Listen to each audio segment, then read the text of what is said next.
Hello दोस्तों, physics Wonderland YouTube channel पर आपका फिर से स्वागत है। आज का जो हमारा लेक्चर है उसमें हम प्रिज्म के बारे में पढ़ेंगे कि प्रिज्म के द्वारा विचलन क्या होता है, उसके द्वारा कैसे अपवर्तन होता है प्रिज्म के द्वारा, उसके बारे में डिस्कशन करेंगे।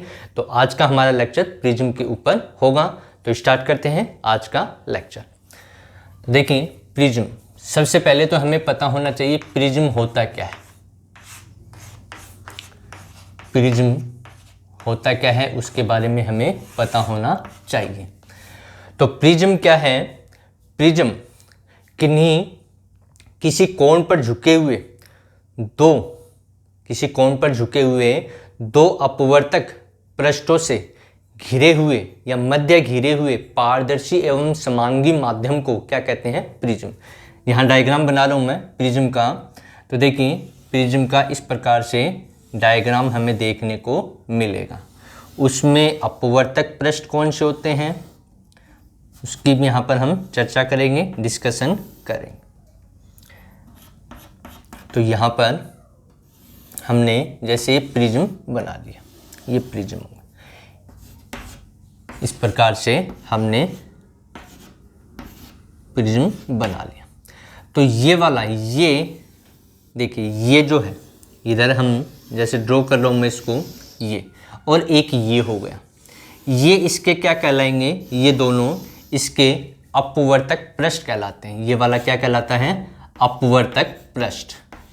अपवर्तक पृष्ठ कहलाता है। और ये वाला है, ये भी क्या कहलाएगा? इसका अपवर्तक पृष्ठ कहलाएगा। ये भी क्या कहलाएगा? अपवर्तक पृष्ठ कहलाएगा। और ये जो है, जो इन दोनों अपवर्तक पृष्ठ को मिलाता है, यहाँ पर मिल रहे हैं दोनों, ये वाला और ये वाला जो मिल रहे हैं यहाँ पर, तो इसको बोलते हैं अपवर्तक। इसको क्या बोलते हैं? अपवर्तक कोर। क्या कहते हैं? अपवर्तक कोर कहते हैं। और देखिए, एक तो अपवर्तक पृष्ठ ये हो गया और एक ये अपवर्तक पृष्ठ हो गया। तो इनके बीच में ये जो कोण बनता है, जिसको ए हम लिखते हैं, ये क्या बनता है? दोनों अपवर्तक पृष्ठों के बीच में जो कोण बनता है, इस कोण को हम क्या बोलते हैं? इस कोण को बोलते हैं अपवर्तक कोण, या इसी को दूसरा नाम और कहा जाता है। क्या कहा जाता है इस कोण को? प्रिज्म कोण। क्या कहते हैं? प्रिज्म कोण। तो नॉर्मली जो यूज किया जाता है, उपयोग में लिया जाता है, वो प्रिज्म कोण ही बोला जाता है, इसका कम, लेकिन हमें ये पता होना चाहिए। तो ये जो स्ट्रक्चर यहाँ पर बनाई, अब इसके जो पीछे का हिस्सा है जो होता है, उसको क्या बोलते हैं? आधार, बेस कहते हैं। तो ये स्थिति है, कंडीशन है प्रिज्म को शो करने की कि ये दो अपवर्तक पृष्ठ हो गए, ये वाला, दोनों के मिलाने वाली जो कोर होती है उसको अपवर्तक कोर कहते हैं। और इन दोनों के बीच में, अपवर्तक पृष्ठों के बीच में जो एंगल, जो कोण बनता है, उसको प्रिज्म कोण या अपवर्तक कोण कहा जाता है। अब हम बात करें कि प्रिज्म के अंदर क्या होता है। प्रिज्म के अंदर जब कोई प्रकाश, एक वर्णी प्रकाश की किरण प्रिज्म के ऊपर आपतित होती है, क्या होती है? आपतित। सामान्यतः कांच का बना होता है। जब प्रकाश की किरण, एक वर्णी प्रकाश की किरण इसके ऊपर आपतित होती है, तो उस किरण का 2 बार अपवर्तन हो जाता है। कितनी बार? 2 बार। तो ये क्वेश्चन पूछा जा सकता है कि कोई प्रकाश की किरण, एक वर्णी प्रकाश की किरण प्रिज्म के ऊपर आपतित हो रही है, तो बताइए उस किरण का प्रिज्म से कितनी बार अपवर्तन होगा? तो कितनी बार होगा? 2 बार अपवर्तन हो जाता है। तो यहाँ से एक चीज और पता लगी कि प्रिज्म है, उसमें कौन सी घटना होती है? अपवर्तन की घटना होती है। अब हम बात करें कि जो अपवर्तन होता है उसके लिए किरण आरेख हम बनाते हैं। तो इसको समझते हैं, बाकी तो हम सीधा भी कर सकते हैं, लेकिन समझ करके करेंगे तो बहुत आसान, इजी हो जाएगा। तो देखिए, सिंपली मैं किरण आरेख के लिए यहाँ पर एक प्रिज्म का डायग्राम बना रहा हूँ। इस प्रकार से हमने क्या ले लिया? ये प्रिज्म, ये ए, ये बी, ये एक बेस हो गया प्रिज्म का, ए बी सी। इसमें एक ये ए बी और ए सी, एक तो ए बी है अपवर्तक पृष्ठ, और एक क्या है? ए सी अपवर्तक पृष्ठ। अभी लिखे थे हमने, तो उसमें से ए बी और ए सी हमने ले लिया। अब यहाँ पर ये जो मैं ड्रॉ कर रहा हूँ इस प्रकार से डॉटेड लाइन के द्वारा, इधर भी ड्रॉ कर रहा हूँ। तो ये जो ड्रॉ हमने किया, ये इस जो अपवर्तक पृष्ठ है इसके ऊपर क्या है, अभिलंब है, तो ये क्या कहलाएंगे, अभिलंब। इसको लिख देता हूं, ये क्या है, अभिलंब है। तो अभिलंब का मतलब समझ गए होंगे कि इसके और इसके बीच में जो एंगल बनेगा वो 90 डिग्री, ये एंगल भी 90 डिग्री, ऐसे इसके और इसके बीच में, इसके बीच में बनने वाला एंगल जो होगा वो 90 डिग्री होगा। अब देखिए कोई प्रकाश की किरण, एक वर्णी प्रकाश की किरण यहाँ पर, अपवर्तन का नियम आपने पढ़ा है, उसी के अनुसार यहाँ पर एक प्रकाश की किरण हमने आपतित करवा दी इस पृष्ठ के ऊपर। कौन से के ऊपर, ए बी पृष्ठ के ऊपर, और आपतित करवा दी। तो अभिलंब और आपतित किरण के बीच में क्या बनता है, कोण बनता है। उस कोण को हम क्या कहते हैं, आपतन कोण। तो इसको नाम दे दिया मैंने I1। अब देखिए ये यहाँ पर इसके प्रिज्म के बाहर हवा है, वायु है, और ये प्रिज्म का पदार्थ है। तो माध्यम अलग अलग हुआ कि नहीं, और माध्यम अलग अलग होगा तो जो प्रकाश की किरण है उसका क्या हो जाता है, अपवर्तन हो जाता है। और हमें यह भी पता है कि अपवर्तन की घटना में हमने पढ़ा था कि जब प्रकाश की किरण विरल माध्यम से सघन माध्यम में जाती है, कहाँ जाती है, विरल माध्यम से सघन माध्यम में जाती है, तो वो अभिलंब की ओर झुक जाती है। तो जानी तो ये ऐसे चाहिए, डॉटेड लाइन के द्वारा मैं इसको ड्रॉ कर रहा हूं कि रियल में जानी तो ऐसी चाहिए थी ये किरण इस प्रकार से, लेकिन ऐसे नहीं जाएगी। क्यों, क्योंकि ये विरल माध्यम से सघन माध्यम में जा रही है। तो ये अभिलंब की ओर, यानी कि अभिलंब ऐसा है तो अभिलंब की ओर झुकेगी, तो यानी कि कुछ इस प्रकार से ये ऐसे चली जाएगी। तो यहाँ इस किरण का, ये आपतित किरण है, यहाँ पर इसका क्या हो गया, अपवर्तन हो गया। क्या हो गया, अपवर्तन। अब अभिलंब और अपवर्तित किरण, ये अपवर्तित किरण है, ये आपतित किरण, ये अभिलंब। तो अपवर्तित और अभिलंब के बीच में जो एंगल बनता है उसको क्या बोलते हैं, अपवर्तन कोण। इसको मैंने लिख दिया R1। अब देखिए ये अपवर्तित किरण इस दूसरे पृष्ठ पर, जो प्रिज्म का दूसरा अपवर्तक पृष्ठ है, इसके ऊपर क्या हुई, आपतित हुई। तो आपतित होगी तो ये पृष्ठ भी इसको क्या कर देगा, ये पृष्ठ भी इसको अपवर्तित कर देगा। अब ये सघन माध्यम से बाहर जाएगी विरल माध्यम में, सघन से विरल में जानी तो ऐसे सीधी चाहिए थी, लेकिन नहीं जाएगी। क्यों, क्योंकि यहां पर अपवर्तन होगा। तो ये क्या होगी, ये अभिलंब से दूर हटेगी, क्योंकि सघन से कहां जा रही है, विरल में, और जब सघन से विरल में जाएगी तो अभिलंब से दूर हटेगी। तो अभिलंब तो ये है, तो ये इससे दूर हट करके इस प्रकार से ऐसे चली जाएगी। ये अपवर्तित किरण हो गई, या इसको निर्गत किरण भी हम कहते हैं। तो ये किरण है, ये किरण कौन सी है, इसको नाम दे दें आपतित किरण। ये क्या है, आपतित किरण।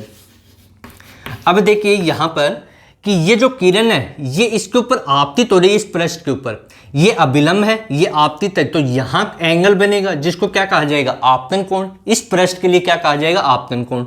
उसको हम लिख दें R2। तो यहां से अभिलंब और अपवर्तित किरण, ये अपवर्तित किरण, ये अभिलंब, इसके बीच में भी क्या बनेगा, एंगल। उसको हमने लिख दिया I2। तो यहां पर ये आपतित किरण हो गई, ये इस पृष्ठ के लिए आपतन कोण हो गया, और ये निर्गत कोण हो गया, या अपवर्तित कोण भी हम कह सकते हैं इस पृष्ठ के लिए। जबकि इस पृष्ठ के लिए ये आपतन कोण, ये अपवर्तन कोण। तो यहां पर इस किरण को क्या कहा गया, इस किरण को कहते हैं निर्गत किरण। क्या कहते हैं, निर्गत किरण। अब देखिए जो किरण ऐसे जा रही थी वो सीधी जानी चाहिए थी, लेकिन प्रिज्म के कारण वो अपने पथ से विचलित हो गई।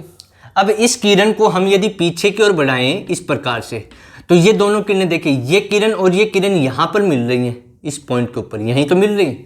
तो ये तो हो गई कौन सी किरण, आपतित किरण। और ये कौन सी किरण, अपवर्तित या निर्गत किरण कह सकते हैं। क्या कह सकते हैं, ये आपतित किरण और ये निर्गत किरण। तो इन दोनों के बीच में यहां पर एक कोण बन रहा है। क्या बन रहा है, कोण, जिसको हम क्या लिखते हैं, डेल। क्या लिखते हैं, डेल। तो डेल को क्या कहते हैं, डेल क्या होता है, डेल होता है विचलन कोण। क्या होता है, विचलन कोण। तो विचलन कोण क्या होता है प्रिज्म के लिए, प्रिज्म के लिए विचलन कोण वो होता है निर्गत किरण और आपतित किरण। ये निर्गत किरण थी, इसको पीछे की ओर बढ़ाया, ये आपतित किरण इसको आगे की ओर बढ़ाया, तो दोनों यहां पर मिली। तो इन दोनों किरणों के बीच में क्या होगा, एक एंगल बनेगा। उसी कोण को क्या कहते हैं, विचलन कोण कहा जाता है। तो यहां पर जानी ऐसी चाहिए, लेकिन प्रिज्म का जो गुण है कि वो प्रकाश की किरण को क्या कर देगा, अपवर्तित कर देगा। ये पिक्चर क्लियर। अब ये हमने मान लिया ये प्रिज्म कोण है, जिसका मान कितना है, A है। ये कितना है, A। अब हम इनको नाम दे देते हैं, ये P और ये Q, ये N, ये O, ये R, यहाँ नाम दे दूं R, ये दे दें m, ये s, इस प्रकार से हमने नाम दे दिया। ठीक है, अब हमें रिलेशन निकालना है किसमें, आपतन कोण, अपवर्तन कोण और निर्गत कोण और विचलन कोण, इनमें क्या रिलेशन आने वाला है। ठीक है, तो रिलेशन हम निकालें, क्या रिलेशन आएगा देखिए यहाँ पर। तो ये एंगल हम ज्ञात करें, ये वाला एंगल, ये एंगल टोटल, सॉरी पहले ये निकाल लें, ये हमें पता है R1, तो ये एंगल कितना हो जाएगा, ये वाला एंगल। तो देखिए ये और ये बराबर होंगे, यानी कि ये वाला एंगल और ये वाला एंगल क्या होंगे, बराबर। ठीक है, तो यानी कि ये टोटल एंगल I हो गया, I1, सॉरी ये टोटल एंगल कितना होगा I1, इसके इक्वल होगा। I1 में से हमें R1 इतना दिया हुआ है, R1 इतना है, तो ये कितना बच गया, ये वाला जो एंगल होगा इसको यहां लिख देता हूं, ये होगा I1 माइनस R1। ऐसे ही ये जो टोटल एंगल है पूरा का पूरा, ये किसके इक्वल, I2 के इक्वल। I2 में से ये एंगल, ये कोण हमें पता है कितना है R2, तो ये वाला एंगल, ये वाला कोण कितना हो जाएगा, ये कोण हो जाएगा, यहां लिख देता हूं, ये हो जाएगा I2 माइनस R2, ये हो जाएगा। यानी कि ये कोण कितना है हमारे पास I1 माइनस R1, और ये कोण कितना आ गया I2 माइनस R2। अब देखिए ये एक त्रिभुज बन रहा है यहाँ पर, ये वाला त्रिभुज बन रहा है कि नहीं, इस प्रकार से। इसको मैं इधर ड्रॉ कर देता हूँ जिससे क्लियर हो जाए कि ये एंगल हमें इस प्रकार से देखने को मिल रहा है, ये वाला एंगल, जिससे क्लियर हो जाए हमें कि यहाँ पर तो एंगल है डेल, ये तो डेल हो गया। ये एंगल कितना है, ये एंगल है I1 माइनस R1, और ये एंगल कितना है, ये वाला एंगल हमारे पास I2 माइनस R2। तो ये देखिए ये इस त्रिभुज के लिए, ये वाला त्रिभुज यही तो लिया हमने, तो ये जो त्रिभुज है इसमें ये क्या हो गया, ये बहिष्कोण हो गया। ये इस त्रिभुज के लिए क्या हो गया, बहिष्कोण। और बहिष्कोण का जो मान होता है वो उसके सामने जो अंतः कोण होते हैं उनके योग के बराबर, यानी कि डेल का मान जो होगा, डेल बराबर क्या लिख सकते हैं, डेल बराबर इन दोनों के योग के बराबर, इसके और इसके योग के बराबर हो जाएगा। बहिष्कोण है और ये अंतः कोण है, तो बहिष्कोण का मान अंतः कोणों के योग के बराबर। तो कितना आ जाएगा, I1 minus R1 plus I2 minus R2, ये आ गया। अब आगे सोल्व करें तो del equals to I1 plus, इसको लिख दूं I2, और इन दोनों में क्या कॉमन ले सकता हूं मैं, माइनस चिन्ह, तो क्या जाएगा, माइनस कॉमन आ गया R1 plus R2, R1 plus R2। तो ये आया हमारे पास, क्या आ गया, del equals to I1 plus I2 minus R1 plus R2 के इक्वल। अभी यही कहानी खत्म नहीं हुई है, आगे चलेंगे हम। तो हमें एक कंडीशन मिल गई, मैं इसको मिटा देता हूं यहाँ पर, कि हमें क्या पता लगा, हमें पता लगा डेल इक्वल्स टू कितना आया, I1 प्लस I2 फिर माइनस R1 प्लस R2, ये पहली कंडीशन आ गई। अब हम बात करें, ये वाला जो त्रिभुज है, ये वाला त्रिभुज बन रहा है, दिखाई दे रहा है, इस त्रिभुज की हम बात करें। ठीक है, तो इस त्रिभुज में त्रिभुज के तीनों कोणों का योग कितना होता है, 180 डिग्री। कितने डिग्री होता है, 180 डिग्री के बराबर। तो मैं इसको कुछ यहां पर ड्रॉ कर रहा हूं जिससे हमें और अच्छे से ये क्लियर हो जाए। ठीक है, जो हमें चाहिए उसको अलग अलग यहां पर बना लेते हैं। ये कोण A है, यहां पर इस प्रकार से अभिलंब डला हुआ, आपको पता हो तो क्या डला हुआ है यहाँ पर, अभिलंब। देखिए ये डल रहा है अभिलंब, ये जो एंगल है वो R1 और ये एंगल R2। तो बताइए ये जो एंगल है, ये एंगल कितना होगा, बताया था ये अभिलंब है, तो इसके और इसके बीच में कितने डिग्री का एंगल बनेगा, 90 डिग्री। यानी कि यहां से यहां तक का टोटल एंगल 90 डिग्री है, जिसमें से ये एंगल कितना है, R1, कितना है, R1। तो ये एंगल कितना आ गया, ये एंगल, ये वाला एंगल, ये एंगल आ जाएगा 90 माइनस R1। ऐसे ही ये टोटल एंगल कितना है, ये टोटल एंगल 90 डिग्री है, जिसमें से R2 हमें पता है, तो ये एंगल कितना बच गया, ये एंगल बच गया हमारे पास 90 माइनस R2, ये बच गया। यानी कि इस कोण का मान हमें कितना मिला, 90 माइनस R1, और इस कोण का मान हमें कितना मिला, 90 माइनस R2। तो यानी कि इस कोण का योग, इसका मान और इसका मान, तीनों का योग किसके बराबर हो जाएगा, 180 डिग्री के बराबर। तो इसको हम ऐसा लिख सकते हैं कि त्रिभुज के नियम के अनुसार कि त्रिभुज के तीनों कोणों का योग कितना होता है, 90 डिग्री के बराबर होता है। तो यहाँ पर एक तो ये त्रिभुज एंगल बन गया, कौन सा, एंगल ए क्यू आर, ये ना ए क्यू आर। दूसरा A R Q plus angle A R Q plus तीसरा एंगल क्या हो जाएगा, क्यू ए आर। कितना हो जाएगा, एंगल क्यू ए आर। इन तीनों का योग, ये एंगल आ गया हमारे पास, ये वाला आ गया और ये वाला आ गया। तीनों का योग कितना, 180 डिग्री। अब देखिए ए क्यू आर, ये वाला एंगल अभी बताया कितना था, 90 माइनस R1। तो ये हो गया 90 माइनस R1। ये जो एंगल है, ये वाला एंगल, ये भी कितना हो गया, ये भी 90 माइनस R2 हो जाएगा। ये कितना बताया हमने, 90 माइनस R2। तो प्लस 90 माइनस R2 प्लस ये जो एंगल है, ये कितना माना हमने, प्रिज्म कोण के बराबर A। तो ये A इक्वल्स टू कितना हो गया, 180। 90 कितना होगा, 180। तो 180 minus R1 minus R2 plus A equals to 180। तो ये 180 से 180 कैंसिल हो गया। तो R1 R2 को राइट हैंड साइड में लेके जाऊंगा तो माइनस का क्या हो जाएगा, प्लस हो जाएगा। तो यहां से आ जाएगा A equals to R1 plus R2 के इक्वल। यानी कि प्रिज्म कोण कितना है हमारे पास, R1 प्लस R2 के इक्वल। तो यहां से एक कंडीशन और हमें देखने को मिली। हमें क्या देखने को मिली, हमें ये देखने को मिली कि A का मान कितना आया हमारे पास, A का मान आया A equals to R1 plus R2। ये आ गया, ठीक है, यहाँ तक कोई दिक्कत नहीं है। अब हम क्या करें, अब देखिए R1 प्लस R2 की जगह क्या रख सकता हूँ मैं, A लिख सकता हूँ। तो डेल कितना आ गया, डेल जिसको विचलन कोण हमने कहा था, तो डेल आ जाएगा I1 plus I2 minus A। ये इक्वेशन 2, ये इक्वेशन 3। अब इस A को इधर ले आए तो माइनस का क्या हो जाएगा, प्लस हो जाएगा। तो आ जाएगा del plus A equals to I1 plus I2। ये आ जाएगा। ये प्रिज्म कोण है, ये विचलन कोण है, ये आपतन कोण है। आपतन कोण I1 यही तो लिया था, और ये कौन सा था, निर्गत कोण। तो क्या रिजल्ट हमें देखने को मिला, हमें यहां पर मिला कि विचलन कोण, विचलन ऐसा लिख सकते हैं इसको, विचलन कोण प्लस प्रिज्म कोण, प्रिज्म कोण का जो योग है, विचलन कोण और प्रिज्म कोण का जो योग है वो किसके बराबर है, आपतन कोण, आपतन कोण प्लस निर्गत कोण के योग के बराबर है, प्लस निर्गत कोण। यानी कि ये कंडीशन हमें देखने को मिलेगी कि विचलन कोण और प्रिज्म कोण का जो योग होता है वो किसके बराबर होता है, आपतन कोण और निर्गत कोण के योग के बराबर होता है। किसमें, प्रिज्म के लिए। यहां तक क्लियर है।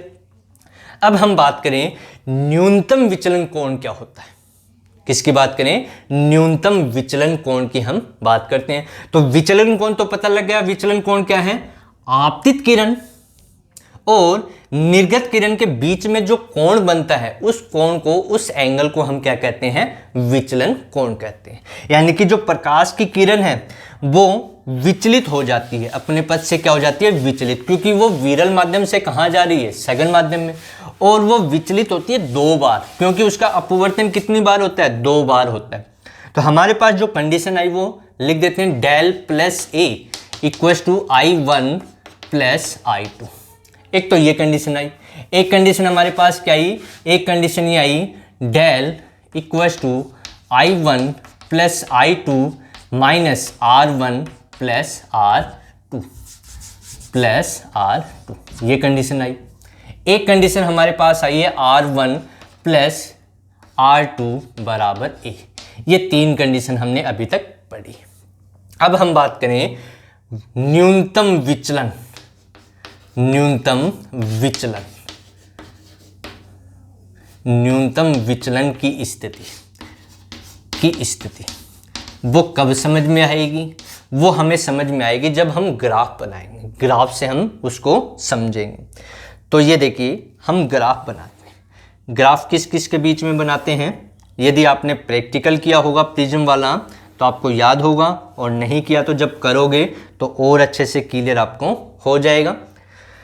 ये हमने इधर ले लिया आपतन कोण, क्या ले लिया, आपतन कोण।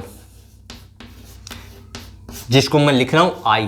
क्या लिख रहा हूँ? आई। इधर मैंने ले लिया विचलन कोण। क्या ले लिया? विचलन कोण। और विचलन कोण को हम लिख दें डेल। ये इनका ओरिजिन हो गया, इन दोनों का। एक्स एक्सिस पे आपतन कोण ले लिया, वाई एक्सिस पे विचलन कोण। जब हम ग्राफ खींचते हैं, प्रैक्टिकली किया गया, हमने कुछ नहीं किया, प्रैक्टिकल जब करते हैं तो हमें जो रिजल्ट यहाँ पर देखने को मिलता है वो क्या मिलता है कि इसमें विचलन कोण और आपतन कोण के बीच में जो ग्राफ आता है वो इस प्रकार का देखने को हमें मिलता है, इस प्रकार का। तो इस ग्राफ से हम क्या समझे? ठीक है, इस ग्राफ का रिजल्ट क्या है, मीन्स क्या है। तो यहाँ पर देखिए, यदि मैं यहाँ पर मिला रहा हूँ, जैसे इस प्रकार से मिला रहा हूँ, ये मैं यहाँ पर मिलाता चला गया कोऑर्डिनेट। यदि आपने ग्राफ पढ़ा है तो ग्राफ से आपको समझ में आ जाएगा किस प्रकार से हम इसको मिलाते हैं, तो और अच्छे से ये क्लियर हो जाएगा। यदि आपको ग्राफ आता है, कहने का मतलब ये है ग्राफ आता है तो हम उसको आसानी से समझ सकते हैं। ठीक है, तो थोड़ा सा और अच्छे से इसको ड्रॉ कर देते हैं। तो यहाँ पर देखिए, ये इधर हम चल रहे हैं तो हमें किसका मान मिलेगा? हमें आपतन कोण का मान मिलेगा। और इधर हम जाएंगे तो हमें किसका मान मिलेगा? विचलन कोण का। मैं यहाँ मान लिखते, अलग अलग मान यहाँ पर लिखते जाते हैं। जैसे ये 30 डिग्री हो गया, ये 35 डिग्री, ये 40 डिग्री, ये 45 डिग्री, ये 50 डिग्री और ये 60 डिग्री। इस प्रकार, सॉरी 50 के बाद में 55 डिग्री, इस प्रकार से हमने लिख दिया। अब मैं इसको यहाँ मिला देता हूँ और आगे की ओर इसको भी मिला देते हैं, ये मिल गया। ऐसे इसको मिला दें, ये थोड़ा सा यहाँ बना दें, ये मिल गया। ऐसे ही यहाँ पर हम एक पॉइंट और ले लें, ये वाला, इसको मैं 50 कह देता हूँ, ये 55, चलो और अच्छे से बना लेते हैं, समझ में आना चाहिए मैं, 55 और ये 60। अब देखिए यहाँ पर हम बात करें, ये जो मान, ये वाला मान, यहाँ ये विचलन कोण का मान, जैसे मैं लिख देता हूँ यहाँ पर, ये जो एंगल है ये 30 डिग्री है, ये 35 डिग्री है, ये 40 है और ये 45। जरूरी नहीं कि मैं ऐसे ही ले रहा हूँ कि यही मान आएंगे, ऐसा नहीं है, एक रैंडम वैल्यू हम यहाँ पर उठा रहे हैं। ये 50 डिग्री। अब देखिए, ये जो मान मिल रहा है वो यहाँ मिल रहा है, और यहाँ जाकर भी हम देखेंगे ये भी कितना मिलेगा हमें, 45 डिग्री ही मिलेगा। ऐसे यहाँ पर ये जो मान हमें मिलेगा, ये वाला मान, ये 40 है, और यहाँ पर भी जाएंगे ये भी 40 हो जाएगा। यहाँ से यहाँ तक का देखेंगे 35 है, कितना है 35। ये जो वैल्यू है यहाँ पर देखिए, यहाँ पर इसका समझाने का मतलब ये है, लिखने का, डायग्राम बनाने का। यहाँ पर देखिए आपतन कोण का मान, इसके संगत आपतन कोण कितना है, 30 डिग्री। ठीक है, यहाँ पर 30 डिग्री पर विचलन कोण कितना है, 45 डिग्री। दूसरा यहाँ पर देखिए, ये आपतन कोण कितना है, 60 डिग्री, और विचलन कोण कितना है, 45 डिग्री। ये वाली कंडीशन, पहली ये वाली और ये वाली कंडीशन देखिए। तो यहाँ पर हमें ये देखने को मिला कि जब आपतन का कोण है उसके तो दो मान मिल रहे हैं हमें, एक तो 30 डिग्री और एक 60 डिग्री, लेकिन दोनों ही स्थिति में विचलन कोण का मान कितना है, 45 डिग्री तो है। यहाँ पर भी कितना है, 45 डिग्री है, और यहाँ पर भी कितना है, 45 डिग्री है। ऐसे दूसरी स्थिति देखिए, यहाँ की हम बात करें, यहाँ हमें 35 डिग्री कितना मिला, 35 डिग्री के ऊपर कितना है, 40 डिग्री विचलन कोण। दूसरा यहाँ पर 55 डिग्री है, और 55 डिग्री के ऊपर भी कितना है विचलन कोण, 40 डिग्री। कहने का मतलब क्या हुआ कि यहाँ पर इस संगत ग्राफ में हम देखें तो इस पॉइंट को छोड़ दो, बस इस पॉइंट को हम छोड़ दें, बाकी पॉइंट यदि हम देखेंगे तो आपतन कोण के मान तो 2 हैं। आपतन कोण के मान क्या है, 2, लेकिन विचलन कोण का मान दोनों के संगत 1 ही मिल रहा है। लेकिन ये एक विशेष स्थिति है जहां पर आपतन कोण भी 1 है और विचलन कोण भी 1 ही मिलेगा। आपतन कोण भी 1 ही है यहां पर, और विचलन कोण भी 1 है। तो यहां पर वह न्यूनतम, यानी कि जैसे जैसे हम ग्राफ खींचते जाते हैं तो प्रारंभ में जैसे जैसे आपतन कोण के मान में वृद्धि करते जाएं, यहाँ पर इधर चलेंगे तो आपतन कोण बढ़ेगा, और ये देखिए ग्राफ है वो नीचे की ओर आ रहा है। तो आपतन कोण के मान में हम वृद्धि करते जाएंगे तो विचलन कोण के मान में कमी होती चली जाएगी, और एक मान ऐसा आएगा कि जहां पर विचलन कोण है वो न्यूनतम हो जाएगा, जिसके संगत आपतन कोण का मान 1 ही मिलेगा। उसके बाद में जैसे न्यूनतम विचलन कोण की स्थिति आ गई, उसके बाद में आपतन कोण का मान बढ़ाएंगे तो विचलन कोण के मान में भी क्या होगी, वृद्धि होने लग जाएगी। तो न्यूनतम विचलन कोण की स्थिति के लिए कब होगा वो न्यूनतम विचलन कोण? तो न्यूनतम विचलन कोण की स्थिति के लिए क्या होगा कि मान लो डेल बराबर डेल एम, डेल एम का मान क्या है? मिनिमम डेविएशन, न्यूनतम विचलन। तो जब डेल बराबर डेल एम हो जाए यानी कि न्यूनतम विचलन कोण आ जाए तो उस अवस्था में I1 बराबर कितना हो जाएगा? I2, यानी कि आपतन कोण निर्गत कोण के बराबर, और R1 बराबर कितना हो जाएगा? R2 हो जाएगा। कौन सी स्थिति में? न्यूनतम विचलन कोण की स्थिति में। जब डेल बराबर डेल एम लिखा जाए, इसको क्या पढ़ेंगे? न्यूनतम विचलन कोण, न्यूनतम विचलन कोण इसको पढ़ा जाएगा। तो न्यूनतम विचलन कोण की स्थिति में आपतन कोण का मान किसके बराबर? निर्गत कोण के बराबर। तो R1 बराबर भी R2 के इक्वल हो जाएगा। तो यहां से हम लिख सकते हैं कि माना I1 बराबर I2 बराबर I, ये हमने मान लिया। क्यों? क्योंकि दोनों के मान बराबर हैं, इसको हमने I मान लिया। ऐसे ही R1 बराबर R2 है तो इसको हमने मान लिया R, ये भी हमने मान लिया। कौन सी स्थिति में? न्यूनतम विचलन कोण की स्थिति में। तो न्यूनतम विचलन कोण की स्थिति में जब हम ये कंडीशन अप्लाई करेंगे तो यही कंडीशन हमारे पास क्या होने वाली है, देखिए। तो यहाँ पर मैं रखूँ तो डेल की जगह तो क्या रख दूँ? डेल एम लिख दूँ। डेल की जगह क्या रख दूँ? डेल एम रखा जाए तो क्या आ जाएगा? डेल एम इक्वल टू आ जाएगा I1 प्लस I2। तो I1 I2 किसके इक्वल? I, तो यह आ जाएगा I plus I minus R1 R2 किसके इक्वल? R के, तो R प्लस R, तो कितना आ जाएगा? 2I minus 2R। ये डेल एम आ गया हमारा। क्या आ गया? Del M. अब इस फॉर्मूले से हम देखें R1 प्लस R2 बराबर A के इक्वल है, तो यहां से मैं रखना चाहूं तो यहां से कितना आ जाएगा? देखिए R1 प्लस R2 बराबर A है, तो यहां से R प्लस R कितना हो गया? A, तो 2R कितना हो गया? 2R इक्वल टू A हो गया। कितना हो गया? 2R equal to A। तो R इक्वल टू कितना आ गया? A/2। अब यही मान इस सूत्र में रखना चाहें तो यहां से डेल की जगह क्या रख दूं? डेल M प्लस A रख दूं equal to I1 plus I2 कितना हो गया? I प्लस I, तो कितना हो गया? Del M plus A equal to 2I। तो I इक्वल टू कितना हो गया? I इक्वल टू आ जाएगा हमारे पास del M plus A upon 2। यहाँ से I का मान निकालेंगे, del M plus A upon में 2 आ जाएगा। तो ये हमारे पास क्या देखने को मिला कि जब न्यूनतम विचलन कोण की स्थिति हम लेते हैं तो उस अवस्था में I का मान तो हमारे पास आया del M plus A upon 2, ये तो I का मान आ गया। और R का मान कितना आया? R का मान आ गया A/2 के इक्वल।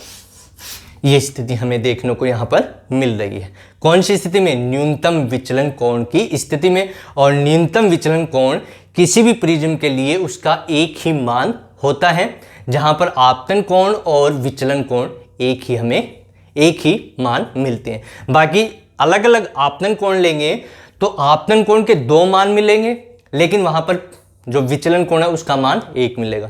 लेकिन न्यूनतम विचलन कोण एक विशेष स्थिति है जिसमें आपतन कोण का भी एक ही मान होता है और विचलन कोण का भी एक ही मान होता है। अब इसका यूज कैसे करेंगे? ये तो आपतन कोण हो गया और ये अपवर्तन कोण हो गया न्यूनतम विचलन कोण की स्थिति में। तो हम यहाँ पर प्रिज्म का अपवर्तनांक कैसे निकाला जाता है वो हम अगले लेक्चर में कंप्लीट करेंगे कि प्रिज्म का अपवर्तनांक कैसे निकाला जाता है। हमारा लेक्चर आज का यहीं तक था। यदि आपको वीडियो अच्छा लगे तो लाइक कीजिए और शेयर कीजिए।